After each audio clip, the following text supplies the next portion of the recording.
Hello student, today we will continue with the chapter Fibers to Fabric.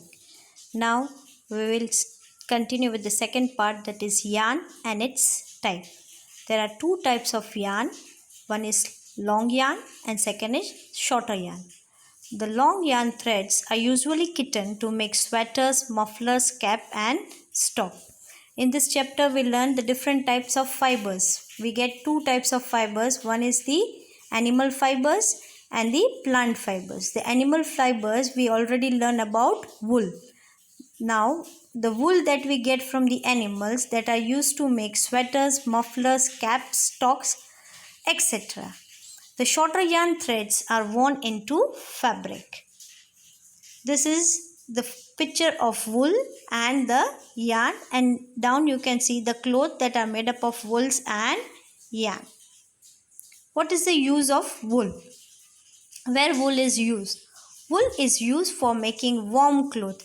The clothes that we wear in winter that are called warm clothes, such as your sweaters, your cap, your shawl, your gloves, your blanket, etc. Wool is also used in making the carpets and upholsteries. Now we complete with the wool. From the animal fiber, now we will learn the second fiber, that is silk. We get silk from the silkworm. Silk fibers is obtained from the cocoon of the silkworm, or it is known as silk moth. The silk moth lives in the leaves of the mulberry plant. Now the silk is a fiber that is available from the cocoons, and they lives in the leaves of the mulberry plant. Types of the silk. Different types of silkworm produce different type of silk in terms of luster and texture. For example, the tussar silk, the monga, the kosa silk, etc. are produced by the different type of silk moth. Mulberry silk is the most common silk moth. Now sericulture. The rearing of the silkworm for obtaining silk is called sericulture, where the silkworm are kept and from where they get silk, that is called the sericulture. Now this is the photo of the silk moth. The first one is of the male and the second one is of the female silk moth. What is the history of the silk? We need to learn when the silk was invented, or who found the silk, or from which country the silk was developed. Silk was discovered in China around 3500 BC. Silk became a prized possession because of its fine quality and luster. Originally, it was used by the emperors only. It was through trade that silk spread to the other part of the country. The silk was first discovered in which country? China, and it was around 3500 BC. And why silk is most precious? Because it is prized possession, and also the quality of silk is very fine. Now silk was first used by the emperors. Emperors meant the queens and the queens at the earlier time and the history. Over a period of time, silk was a staple item of trade during the ancient time. Due to this, the ancient trades routes linked with China to the other part of the world are called the Silk Route. As per the historians, silk was produced in China also, and the proof of use for silk during the Indus Valley civilization has also been found. You can see that the silk is also was available in India in the ancient time, and this was found in the Indus Valley civilization. Now we will learn the life cycle of the silkworm, how silk is obtained and what is the life cycle of the silkworm. There are 4 stages of the silkworm. First, the eggs are produced. From the eggs there is larva. From the larva there is a pupa, and from the pupa there becomes the adult silk moth. We will learn step by step. The first step is the female silk moth lay eggs. After about 14 days, eggs are hatched into larvae called caterpillars. First, the female moth will lay eggs. After the 14 days of the eggs, the larvae are produced, and these larvae are called caterpillars. They grows into the pupa. Now this pupa secretes a fiber made of proteins and weaves the fiber around itself completely. This covering is called cocoon. Now growing into the pupa, then the fiber made its protein, and this it is cover itself completely. So this cover is called cocoon.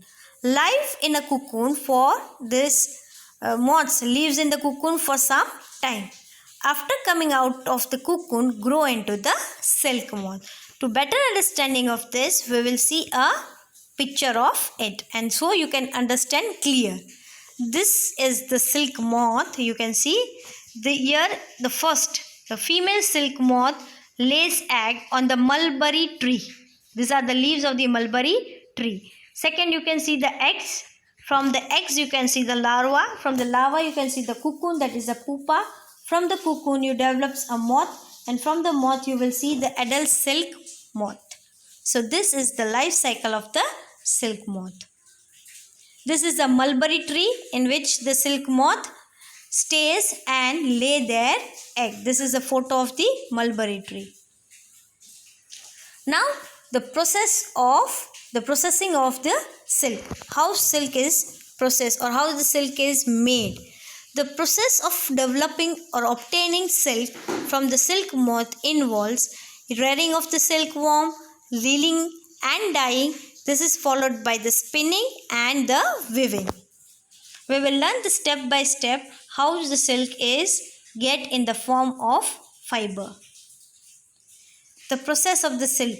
You can see the silk moth from the female silk moth laying the egg in the mulberry tree.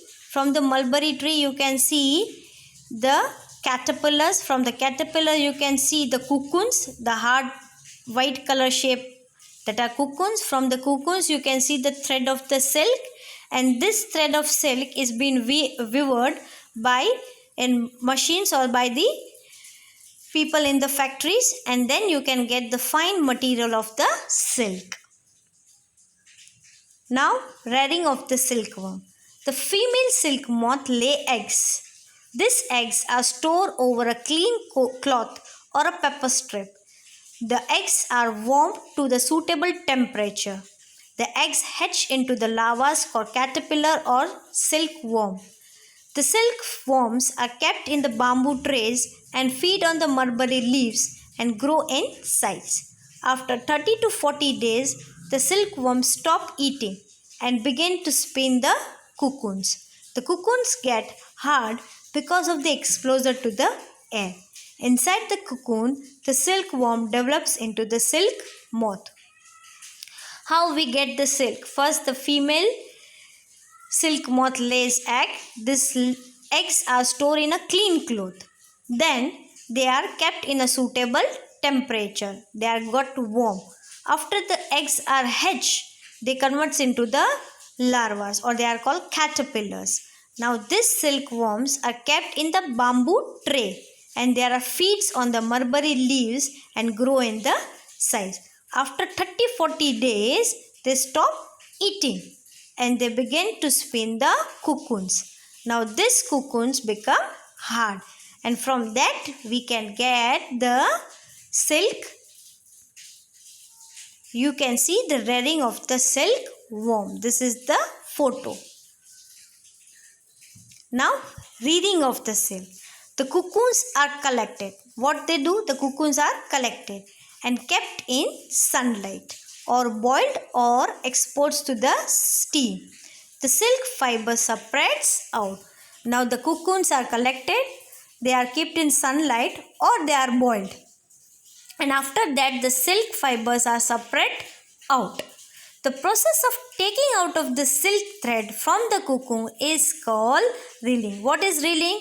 From the cocoon we get the fibers of the silk, the thread of the silk, that is called reeling. Reeling is done by machine. You can see the photo of it. Here you can see the cocoons. The cocoons are steamed, and from that you are getting the fine fibers of the silk and then they go into the machine and they are made in the cloth. Now what is dyeing? You know dyeing means to color. Now you get silk in the form of white, but then they are given a color. The dyeing is done. The silk fibers are then dyed into different colors. Spinning and weaving. The silk fibers are then spun into a thread and woven into the different type of silk cloth, and that is the fibers. Here you can see how the spinning and the weaving of the silk is done. Here the human beings are done and this is the final clothes of the silk. This is a silk sari.